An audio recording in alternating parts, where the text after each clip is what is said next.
Halo teman-teman, kembali lagi dengan channel ini, di mana pada video kali ini aku akan membawakan cerita dari seorang narasumber yang berjudul Menempati Mes Bekas Praktik Pesugihan. Dan jika kalian ingin tahu ceritanya lebih lanjut, dengarkan cerita ini.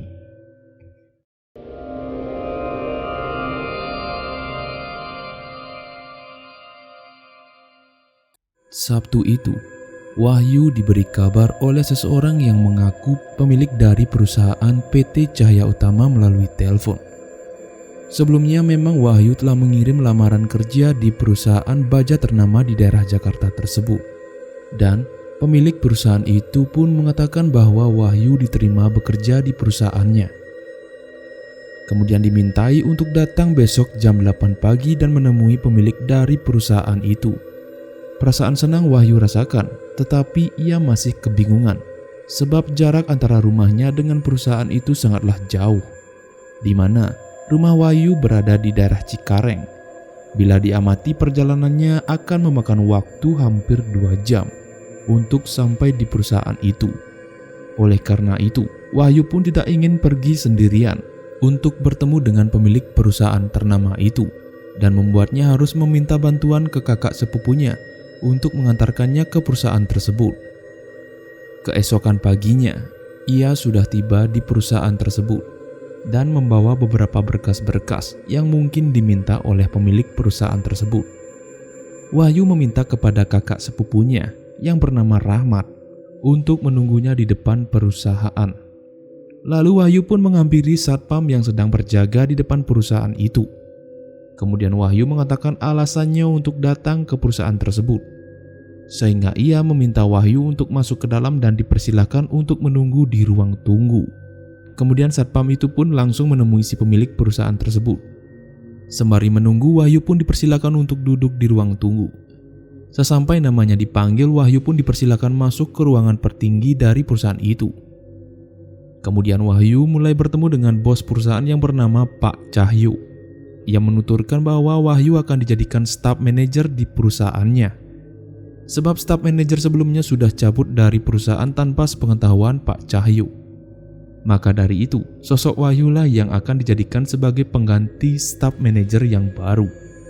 Mendengarkan hal itu, Wahyu pun sangatlah senang bahwa ia diterima bekerja di perusahaan tersebut dan juga dijadikan sebagai staf manajer.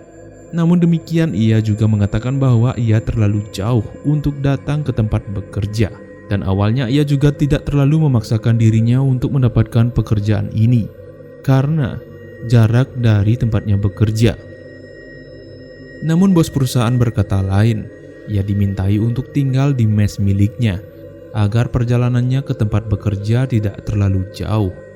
Memang apa yang dikatakan oleh Pak Cahyo membuatnya lega, sebab baru kali ini ia diterima bekerja di suatu perusahaan dan diberikan fasilitas gratis oleh bos perusahaan tersebut.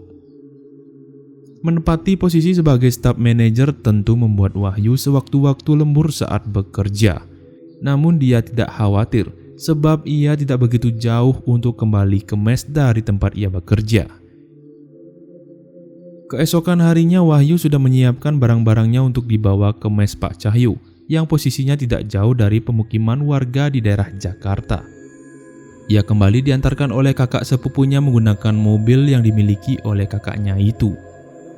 Sehingga sampailah Wahyu di mes milik Pak Cahyo. Sesampainya di mes itu, Wahyu pun bertemu dengan seorang anak yang sedang menemani ayahnya yang duduk di kursi roda di pinggir jalan menuju mes Pak Cahyo. Mereka berdua menatap Wahyu ketika ia turun dari mobil. Awalnya Wahyu mengira bahwa itu adalah orang yang tinggal di mes tersebut. Namun ternyata tidak. Mereka seperti warga yang berada di sekitaran mes itu.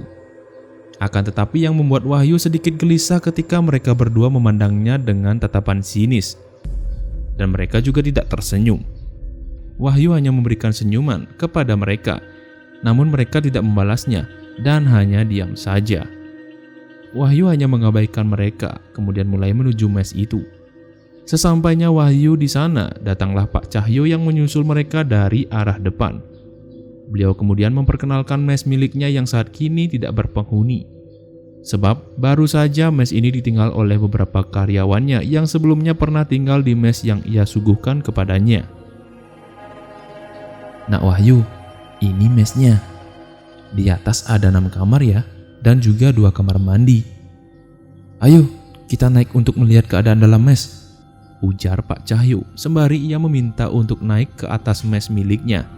Sebab mes miliknya berlantai 2, di mana pada bagian bawah mes itu terdapat adanya garasi kendaraan miliknya. Kondisi mes itu terlihat lusuh seperti bangunan yang sudah tua. Kemudian Pak Cahyo naik ke lantai 2, lalu disusul dengan Wahyu yang akan ikut naik.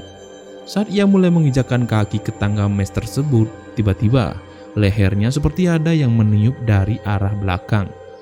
Tetapi seketika Wahyu berbalik arah, tidak ada yang berada di belakangnya. Sedangkan kakaknya masih berada di depan mes dan sedang mengeluarkan barang-barangnya dari bagasi mobil. Tetapi Wahyu hanya menganggap itu hanya perasaannya saja.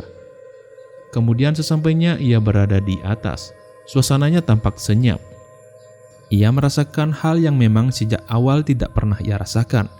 Mulai dari bau bangunan itu yang sangat apek, dan di sudut dalam bangunan mes itu dipenuhi dengan lumut, sehingga membuatnya sedikit lengah untuk menempati mes ini. Di dalam mes itu terdapat adanya 6 kamar, begitu juga 2 kamar mandi yang berada di luar, sesuai perkataan dari Pak Cahyo. Melihat kondisi mes yang lusuh dan juga tidak terawat membuatnya sedikit berpikir, apakah nantinya Wahyu akan nyaman menempati mes ini. Begitu juga di ruangan itu catnya sudah terkelupas dan temboknya berlumut. Dan parahnya lagi, hanya ada 2 lubang ventilasi yang berada di arah timur dan juga barat bangunan itu, sehingga membuat bagian dalam mes ini antap. Tetapi mau tidak mau Wahyu tetap harus menempati mes ini agar ia bisa menghemat biaya transportasinya saat berangkat bekerja.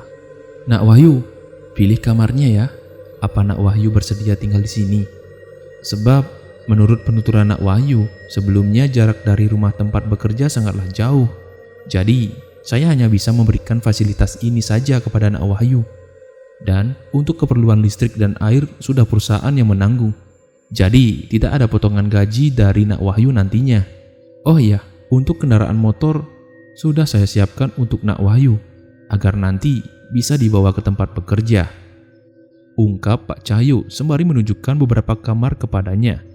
Wahyu pun sedikit gundah untuk menerima, namun Wahyu juga harus bersyukur sebab ia diberikan fasilitas gratis berupa mes dan juga sepeda motor, begitu juga tidak dibebani dengan biaya listrik maupun air. Jadi Wahyu hanya tinggal di mes ini untuk sementara waktu. "Baik Pak, terima kasih ya atas pemberian fasilitas gratis kepada saya," ujar Wahyu di hadapan Pak Cahyo. Kemudian Pak Cahyo memberikan kunci kamar kepada Wahyu dan juga kunci motor yang diberikan olehnya untuk ia pinjam selama ia tinggal di mes miliknya.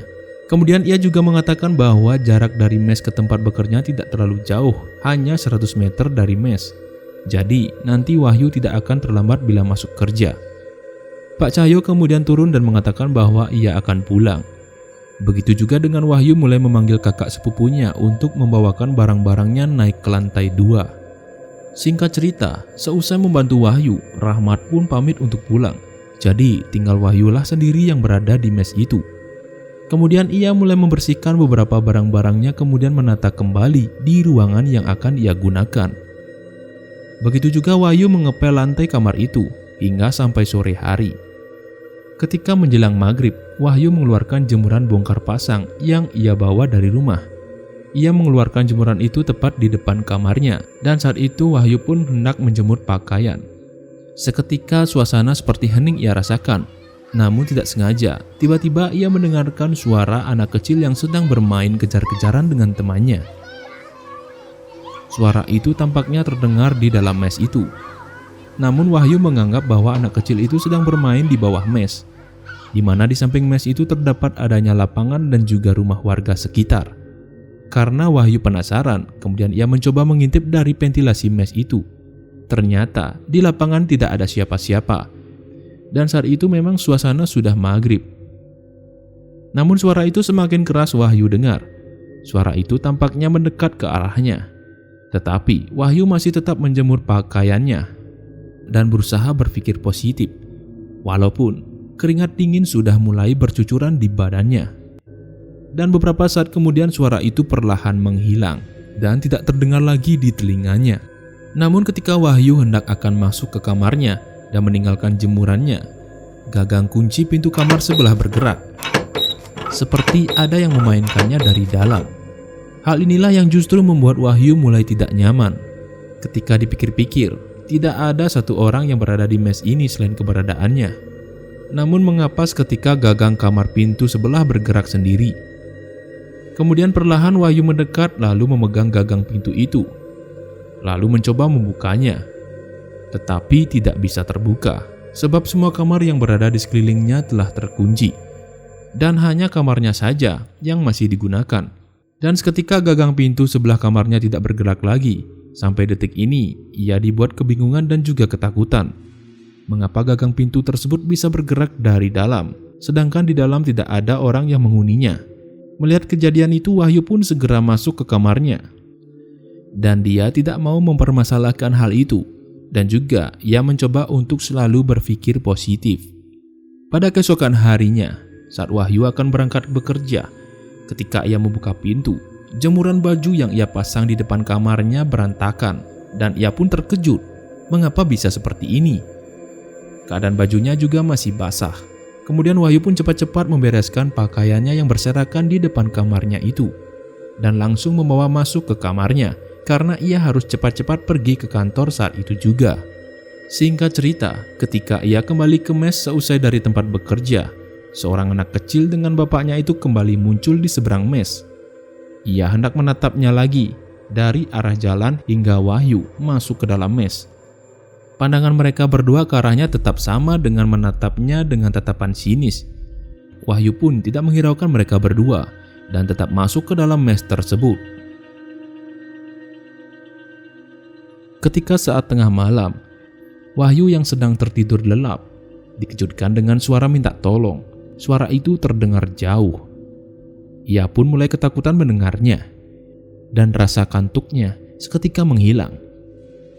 Dikarenakan suara minta tolong itu.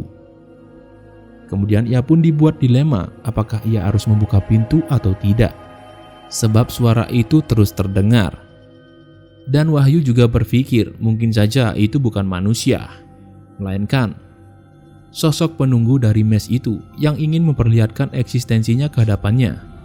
Namun rasa takut tentu menyelimutinya, sehingga mau tidak mau, ia memaksakan untuk melanjutkan tidurnya.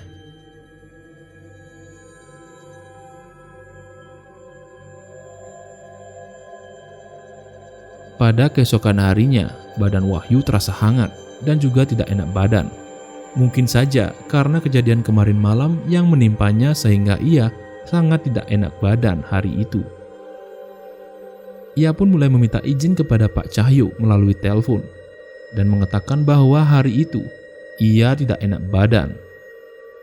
"Selamat pagi, Pak. Mohon maaf untuk hari ini saya tidak bisa hadir karena saya sakit, Pak. Badan saya meriang dan tidak enak badan," ungkapnya kepada Pak Cahyo melalui telepon. Kemudian Pak Cahyo pun memintanya untuk istirahat agar keesokan harinya ia bisa bekerja kembali. Dan kemudian Wahyu pun mengakhiri teleponnya, lalu ia memutuskan kembali untuk beristirahat. Saat ia kembali bangun dari istirahatnya, jam pun sudah menunjukkan pukul 6 sore. Dan ia juga merasakan kondisinya kembali pulih. Kemudian ia pun kembali akan menjemur pakaiannya itu, yang kemarin hari hambar untuk dijemur. Ia memutuskan untuk menjemur pakaian di belakang mes, di mana di belakang mes itu terdapat adanya lahan kosong dan berisikan kanopi di atasnya, sehingga membuatnya untuk membawa jemuran pakaiannya ke tempat itu. Menjemur pakaian sendiri saat maghrib sudah sangat terbiasa untuknya saat masih berada di kampung. Namun ketika Wahyu mulai meletakkan bajunya di tempat jemuran, tiba-tiba ia merasakan ada yang melintas dari atasnya dengan sangat cepat. Wahyu pun dibuat segera menoleh. Ia sangat penasaran bahwa apakah itu yang telah lewat di atasnya. Namun terlihat suasana pada saat itu masih meremang karena akan memasuki suasana malam. Tetapi karena tidak ingin bermalaman di belakang mes, ia pun kemudian cepat-cepat mengantungkan semua bajunya di tempat jemuran baju yang ia bawa itu. Ketika saat hendak ia mengambil baju terakhirnya di ember, ia tidak sengaja mengarahkan pandangannya ke depan dan terlihat ada sosok perempuan tanpa badan hendak menatapnya dari arah depan jemurannya. Seketika, ia pun berteriak histeris. Kemudian ia langsung berlari dan membuang ember yang masih bersihkan satu bajunya yang baru saja akan ia jemur. Tampaknya Wahyu tidak main-main melihat sosok itu. Sosok tersebut seperti kuyang, hanya kepalanya saja yang tengah melayang menatapnya, dengan rupa pucat dan mata yang melotot. Wahyu pun berlari dan mendobrak pintu kamarnya, dan kemudian langsung menguncinya. Jantungnya hampir copot karena bertemu dengan makhluk itu. Dan sudah 3 kali Wahyu mengalami peristiwa horor seperti itu saat berada di mes tersebut.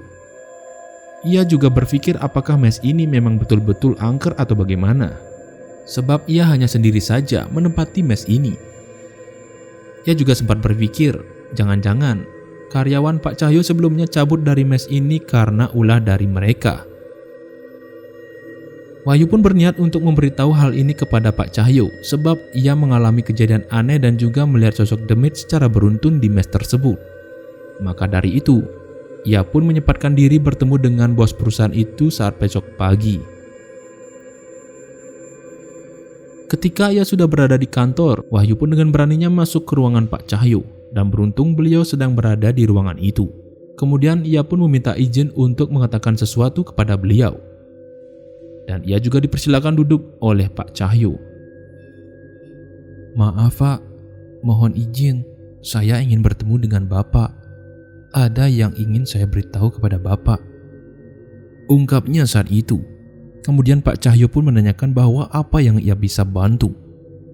"Iya Nak Wahyu, silakan, ada yang bisa saya bantu?" tanya Pak Cahyo sembari ia mengemas buku-buku yang terdapat di meja kantornya. "Akhir-akhir ini saya sering mengalami kejadian aneh di mes Bapak. Mulai dari gangguan-gangguan suara dan juga kemunculan dedemit yang kerap menampakkan dirinya. Kemudian bukan hanya menampakkan diri saja, mereka juga sering mengganggu saya ketika sedang istirahat, Pak," ujar Wahyu ke hadapan Pak Cahyo. Seketika wajah Pak Cahyo berubah, dan pada saat itu ia pun langsung terdiam. Kemudian Wahyu tampak gundah sebab ia mengatakan hal ini kepada si pemilik mes secara langsung. Dan ia juga merasa sedikit bersalah bila mengungkapkan hal ini secara terus terang kepada Pak Cahyo. Kemudian Pak Cahyo mengatakan bahwa hal yang ia alami itu tidak mungkin terjadi. Dan ia membantah bahwa selama ini mes miliknya itu berhantu. Kemudian ia pun tidak pernah mengalami hal yang dialami olehnya sendiri. Dan ia pun tidak pernah mengalami hal yang dialami oleh Wahyu. Begitu juga, Pak Cahyo pun meminta Wahyu untuk rajin-rajin beribadah saja, sebab selama dia menjadi pemilik mes itu, tidak satu pun gangguan gaib menimpanya, bahkan tidak sama sekali. Kemudian mendengarkan pernyataan dari Pak Cahyo membuat Wahyu agak kecewa. Sebab mengapa dia tidak tahu bahwa mes miliknya dipenuhi dengan para dedemit. Dan ia pun merasa bahwa sia-sia untuk mengatakan permasalahannya kepada Pak Cahyo dan membuatnya untuk kembali bekerja. Kemudian Wahyu pun memutuskan untuk kembali bekerja saja, sebab ia merasa tidak ada gunanya untuk menceritakan hal tersebut kepadanya, karena si pemiliknya sendiri pun tidak percaya mengenai hal itu. Kemudian Wahyu pun pamit dan meminta izin untuk lanjut bekerja serta keluar dari ruangan Pak Cahyo. "Baik Pak, kalau begitu mohon maaf Pak ya. Saya hanya ingin mengatakan hal itu saja kepada Bapak. Jadi untuk sekarang saya mohon izin untuk melanjutkan pekerjaan saya," ungkap Wahyu sembari ia beranjak dari tempat duduk yang berada di ruangan bos perusahaan itu. Kemudian Pak Cahyo hanya menganggukkan kepalanya saja dan tidak berkata apa-apa kepada Wahyu. Kemudian Wahyu pun keluar dari ruangan itu. Hari pun terus berlalu dan membuat Wahyu sedikit jenuh menjalani aktivitasnya. Dan rasa lelah beserta cemas kerap ia rasakan dan membuatnya malas untuk kembali lagi ke mes itu seusai ia bekerja. Namun mau tidak mau, ia pun harus kembali ke mes itu. Sesampainya Wahyu di mes, seketika perutnya pun berbunyi dan itu menandakan bahwa ia sedang lapar. Ia sebenarnya sangat malas bila keluar untuk mencari makan, namun ia pun memanfaatkan smartphone-nya untuk memesan makanan agar ia bisa dibawakan langsung ke tempatnya. Dan baru kali ini Wahyu mengkonsumsi makanan di dalam mes. Biasanya ia kerap makan di luar. Begitu juga saat bekerja, ia lebih sering makan di warteg. Dan beberapa saat kemudian, pesanan Wahyu pun tiba. Kemudian ia pun mulai turun dari mes tersebut, lalu mengambil pesanannya di bawah. Lalu setelah melakukan pembayaran, Wahyu pun kemudian kembali naik dan masuk ke kamarnya. Karena ia sudah merasakan lapar, jadi ia pun segera membuka kemasan makanan itu. Dan saat ia hendak makan, tiba-tiba ia mencium aroma bau bangkai. Bau itu seperti bau bangkai binatang. Seketika Wahyu berhenti mengunyah makanannya, dan ia dibuat penasaran. Kemudian ia pun mulai beranjak untuk mencari sumber bau itu. Seketika ia mencari, tidak satu pun ia menemukan bangkai binatang di sekitaran mes tersebut. Dan selang beberapa lama, bau itu semakin menyengat. Seketika membuat Wahyu tidak nyaman untuk melanjutkan makan. Makanan itu kemudian ia bawa keluar. Hingga sampai di bawah mes, ia pun kembali menyantap makanannya. Wahyu sempat berpikir mengapa bau itu tiba-tiba muncul ketika ia sedang hendak makan. Namun sebelumnya tidak satu pun ada aroma bau busuk di tempat tersebut. Ketika Wahyu kembali ke dalam kamar, ia pun merenung dan tidak sengaja terlintas di pikirannya untuk cabut dari mes itu. Begitu juga resign dari perusahaan milik Pak Cahyo. Sebab Pak Cahyo sendiri juga tidak percaya dengan apa yang ia katakan sebelumnya, bahwa mes itu banyak gangguan gaibnya. Walaupun ia mendapatkan fasilitas gratis, namun itu tidak menjamin kenyamanan pada dirinya saat menempati mes tersebut. Dan saat itu juga Wahyu mulai menghubungi kakak sepupunya itu dan menceritakan bahwa apa yang selama ini ia alami di mes tersebut. Begitu juga niatnya untuk meninggalkan mes tersebut ia utarakan kepadanya melalui telepon. Seusai menghubungi kakak sepupunya, karena Wahyu sangat kesal, jadi ia pun segera mengemas barang-barangnya dan ia berencana akan pergi dari mes itu saat esok pagi. Sebab selama Wahyu tinggal di sana, ia tidak mendapatkan keamanan bahkan kenyamanan. Jadi ia pun segera harus benar-benar cabut walaupun ia belum sampai 1 bulan tinggal di mes tersebut. Saat Wahyu sudah mulai tertidur, seseorang kakek tua membangunkannya dengan mendobrak pintu kamarnya hingga terbuka. Wahyu yang tengah tertidur dibangunkan dan kemudian memegang tangan kirinya untuk ikut dengannya. Tangan kirinya seketika ditarik hingga ia dibuat berjalan bak orang yang timpang dan terjatuh tepat di luar kamarnya. Namun tatkala keadaan dalam mes terlihat tampak berbeda, ia pun sangat bingung dan mengira bahwa apa yang sedang terjadi kepadanya. Kemudian Wahyu pun bertanya dengan seorang pria itu, mengapa ia menariknya. "Pak, kau apakan diriku? Mengapa kamu menarikku dan membawaku ke sini? Kamu siapa?" tanya Wahyu sembari ia berusaha beranjak dari posisinya yang terjatuh saat itu. Bapak tersebut masih membelakanginya dan ia juga belum menjawab pertanyaannya. Namun seketika, bapak itu berubah wujud menjadi sosok yang besar dengan dipenuhi bulu di badannya yang berwarna hitam legam. Dan sosok itu pun membalikkan badannya lalu kemudian menatap Wahyu dengan matanya yang merah serta taring gigi yang amat panjang. Wahyu pun dibuat berteriak dan ketakutan, sebab baru kali ini ia melihat wujud siluman secara langsung. Wahyu berusaha berlari dari hadapannya, namun sosok itu dengan mudah mencengkeramnya dengan memegang dari arah belakang sehingga membuatnya tidak bisa melarikan diri. Sosok itu pun berkata, "Akhirnya aku mendapatkan tumbal yang ketiga." Ungkap sosok itu sembari memegang badan Wahyu. Wahyu sangat ketakutan dan ia tidak menyangka bahwa sosok itu menginginkannya dan akan menjadikan ia sebagai tumbal. Kemudian di dalam benaknya berkata bahwa apa yang sedang terjadi dengan mes ini, mengapa sosok dedemit itu berseru-seru mengatakan tumbal kepadanya, dan apa yang sebenarnya terjadi. Wahyu pun berusaha mengelak, ia seperti tidak sadarkan diri. Ia pun merasakan bahwa ia sedang tidak berada di dalam mes. Seketika sekitarannya itu tampak gelap dan tidak satu pun ada cahaya. Seakan-akan penglihatannya itu dibuat tertutup. Namun selang beberapa lama, Wahyu pun terbangun. Ia berada di belakang mes milik Pak Cahyo. Kejadian yang menimpanya saat itu seakan-akan seperti mimpi, dan dia pun juga tidak sadarkan diri. Namun saat ia beranjak, tiba-tiba ia melihat keberadaan anak kecil yang sedang mengajak ayahnya membawa kursi roda berada tepat di belakangnya. bocah itu terlihat sedang membawa tasbih di tangan kanannya. Wahyu pun dibuat terkejut. Ia bertanya kepada anak itu. "Dik, kamu sedang apa di sini?" tanya Wahyu ke hadapan bocah yang tampangnya melas itu. "Aku menyelamatkan kakak dari iblis yang ingin menjadikan kakak sebagai tumbalnya," jawab bocah itu. Wahyu pun kaget saat bocah itu mengatakan hal yang sebenarnya ia alami. "Hah? Mengapa kamu tahu jika aku sedang mengalami kejadian seperti itu?" tanya Wahyu dengan penasaran. "Aku berhasil menghentikan serangan makhluk itu dengan tasbih milik mbahku, Kak. Dan sebenarnya aku ingin memberitahu kakak satu hal sebelum kakak tinggal di mes ini," ungkap bocah itu. Dan orang tua yang diajak oleh anak itu hanya terdiam saja dan tidak berkata sedikit pun. Namun ia hanya menatap wajah Wahyu. Wahyu pun kembali bertanya kepada bocah itu. "Dan terus apa yang kamu ingin jelaskan kepadaku?" lanjut Wahyu bertanya kepada bocah itu. "Tempat ini sebenarnya bekas dari melakukan praktik pesugihan. Sebab penghuni sebelumnya juga mengalami kejadian yang tidak diinginkan di mes ini. Jadi aku hanya ingin menyelamatkan kakak, agar kakak nanti tidak menjadi korban selanjutnya di sini," ujar sang bocah kepada Wahyu.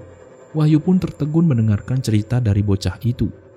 Dan seketika ia menanyakan bahwa apa hubungan ia dengan mes ini. Bocah itu pun kemudian kembali menjelaskan.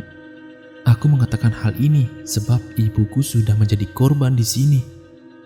Sebelumnya ibuku menjadi seorang tukang sapu pertama di mes ini, Kak. Dan awalnya mes ini kondisinya tidak seperti sekarang. Kondisinya lumayan bagus. Dan semenjak ayah Pak Cahyo melakukan praktik pesugihan, semua hal bisa ia beli dan ia dapatkan. Mulai dari usaha yang dipegang oleh Pak Cahyo sekarang. Namun, hal itu berubah dan membuat semua menjadi kabar gelap ketika ayah Pak Cahyo ditemukan meninggal di kamar sebelah timur kamar yang ditempati kakak dengan mulut yang dipenuhi darah. Keluarga Pak Cahyo pun tidak tahu tentang kematian ayahnya. Begitu juga penyebabnya. Tapi usut demi usut, salah satu paranormal mengatakan bahwa ayah Pak Cahyo tewas akibat serangan dari iblis yang ia puja untuk melakukan sebuah ritual pesugihan, sebab ia belum bisa memenuhi janji dari setan itu. Sang paranormal juga kewalahan meladeni para dedemit itu, yang mengakibatkan ia harus jatuh sakit hingga sekarang. Namun Pak Cahyo sendiri sangat bersikukuh dan mengatakan tempat ini masih baik-baik saja. Namun sebaliknya, ada cerita suram di balik mes yang ia miliki ini, di mana pada kala itu beberapa karyawannya dulu meninggal tanpa sebab, termasuk ibuku yang ditemukan sudah tidak bernyawa dan badannya sudah membusuk di dalam mes ini. Hal tersebut justru membuat ayahku menderita dan terkena stroke, sebab ia kehilangan istri tercintanya dan meninggalkan buah hatinya yang masih balita, yaitu aku pada kala itu. Namun Pak Cahyo masih tetap tidak percaya dan mengatakan bahwa beberapa korban yang ditemukan saat itu dianggap meninggal karena ulahnya sendiri. Dan sampai hari ini, ia masih belum percaya bahwa mes yang ia miliki sangat angker, jawab sang bocah dengan sangat lantang. Wahyu pun tampak gelisah mendengarkan cerita dari bocah itu, sebab perasaan takut juga muncul di benak Wahyu dan membuatnya memutuskan untuk benar-benar meninggalkan mes itu sebelum ia menjadi korban. Bocah itu pun bercerita kepada Wahyu sembari ia meneteskan air matanya. Wajahnya tampak merah, begitu juga sang ayah yang tidak bisa berkutik karena stroke yang dialaminya juga ikut menangis. Wahyu pun tidak tega mendengarkan pernyataan itu. Dan ia juga membenarkan bahwa Wahyu banyak mengalami kejadian mistis di mes tersebut. Bocah itu pun menjelaskan bahwa ia telah diwariskan sebuah tasbih oleh mbahnya dan memintanya untuk terus membawa tasbih itu saat bersama dengan keluarganya. Mbah dari bocah itu adalah seorang kiai. Maka dari itu, dengan mudah bocah itu bisa mengusir makhluk halus dengan tasbih yang diberikan oleh mbahnya itu. Kemudian bocah tersebut meminta Wahyu untuk segera cabut dari mes tersebut agar nantinya Wahyu tidak menjadi korban berikutnya. Seketika Wahyu menghelaikan nafas panjang dan ia pun segera meninggalkan tempat tersebut. Saat keesokan harinya, sebelum ia pergi ke kantor, Wahyu pun menghubungi kakaknya dan ia akan kembali ke rumah pada saat itu juga. Mendengarkan cerita dari Wahyu membuat kakaknya segera akan menjemputnya pada pagi itu, seusai ia pulang dari kantor untuk menemui Pak Cahyo. Singkat cerita, Wahyu pun menghadap ke Pak Cahyo dan mengatakan bahwa ia memutuskan untuk resign dan segera pulang dari kampung halamannya dengan alasan bahwa Wahyu mendapatkan pekerjaan baru di sana dan agar tidak jauh dari keluarganya. Mengingat kedua orang tua Wahyu sudah sakit-sakitan, begitu juga ia berterima kasih kepada Pak Cahyo karena sudah memberikan fasilitas gratis kepada Wahyu. Pak Cahyo yang mendengarkan itu sebenarnya keberatan untuk melepas Wahyu. Namun apa boleh buat, Wahyu juga mempunyai orang tua dan ia tidak mau memaksa Wahyu untuk bekerja di tempatnya. Maka dari itu, Pak Cahyo pun mengizinkan Wahyu untuk resign dari perusahaan miliknya. Begitu juga Wahyu pun berpamitan kepada rekan kerjanya bahwa ia akan resign dari perusahaan tersebut. Kemudian Wahyu pun segera menemui kakaknya yang sudah berada di depan mes, hingga dibantu untuk membawa barang-barangnya turun dan segera memasukkannya ke dalam bagasi mobil. Namun tidak sengaja, saat Wahyu hendak akan pulang, bocah itu dan juga ayahnya muncul dari samping mes tersebut. Kemudian mereka memberikan senyuman kepada Wahyu yang hendak akan pulang ke tempat asalnya. Kemudian Wahyu pun membalas senyuman dari mereka. Lalu ia pun masuk ke dalam mobil dan langsung pulang. Baik teman-teman, mungkin sampai di sini dulu cerita pada video kali ini. Dan jika kalian suka dengan video di channel ini, silakan subscribe. Dan jangan lupa nyalakan loncengnya agar kalian tidak ketinggalan video baru dari channel ini. Sekian dan terima kasih.